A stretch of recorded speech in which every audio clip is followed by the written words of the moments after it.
Štai tokį turim baseino robotą, kuris turi to pačiu ir skimmerį. Šita dalis yra atskira, jungiasi laidu.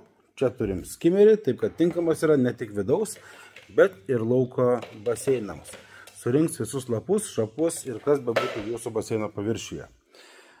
Mes patys naudojame baseinę ir smėlio filtrą, UV lempa yra, viskas veikia, bet puikiai žinote, kad po maudynių, po aktyvios veiklos baseine visą laiką atsiras šiukšlių.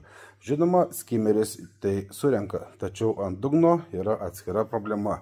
Ta puikiai žinot. Taip kad šį kartą mes išbandysime štai tokį robotuką. Prisijungęs labai lengvai, palaikom keletą sekundžių knopkytę ir jisai per Wi-Fi, per Bluetooth prisijungs prie programėlės. Programėlę mes naudosim tują, taip kad yra atviras įvairioms programėlėms, galite naudoti ir netują. Tai pirmiausia, mes metam skimmerį. Skimmeris savo vietoje. O dabar liko įsimesti ir robotą. Robotas įjungtas, gavęs vandens, pradės jisai veikti.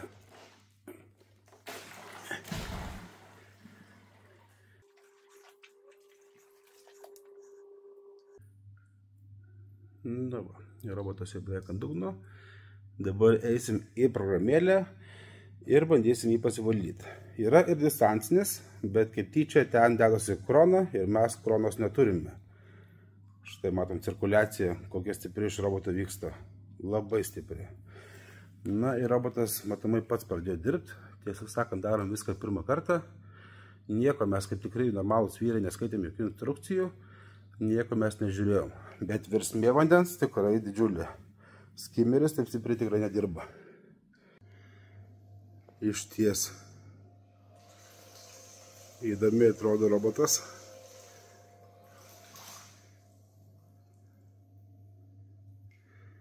Iš tiesų mums tai skimmeris visai nėra reikalingas. Čia galbūt reikės tiems, kurie turi lauko baseinus. Mums užtenka dalies vidinės, bet to pačiu per skimmerį yra ir valdymas jo. Ir per skimmerį jungiasi prie pačio roboto, taip kad čia yra ir data laidas. Įspūdinga turbina pas jį, kaip matau. Na ir čia pultelis, apie kurį kalbėjau.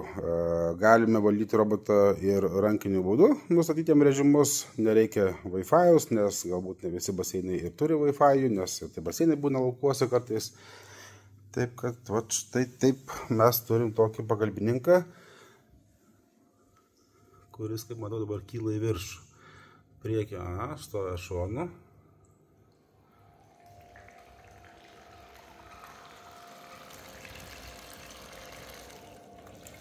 Atgalios. Nu, labai smagu, labai fainas reikalas. Ir manau, atliks darbus puikiai su tokia srove, tikrai išvalys visą baseiną gan greitai. Žinome, lendame į programėlę, tai mes šiuo atveju naudojam tują. Apačioje matom baseino robotas. Štai mūsų yra roboto automatinis režimas viršuje, yra rankinis režimas, jeigu jūs norite kažko robotą patys nuvaryti. Turime pilną baseino valymą, turime tik tais dugno arba tik tais šonu. Viskas paprasta, elementaru ir suprantama. Štai tai veikia skimmeris. Atskirai programėlėje jis įsijungia, traukia vandenį, nu ir viskas kaupsis dabar čia šitame inde. Viršutinė dalis yra laisva, tam, kad neužtruktų jokie šapai lapai, šiek tiek plius ir sukasi. Taip, kad robotas atlieka darbą savo pačioj, o skimmeris atlieka viršuje. Na, pirmą darbą robotas baigė. Galim pažiūrėti, ką mes čia turim. Ką čia gerą pririnko pas mus. Nebaisiu su viena ranka čia lengvai atsidaro. Nu, stebina. Nes baseinas tikrai švarus, bet tikrai pririnko. Faktas.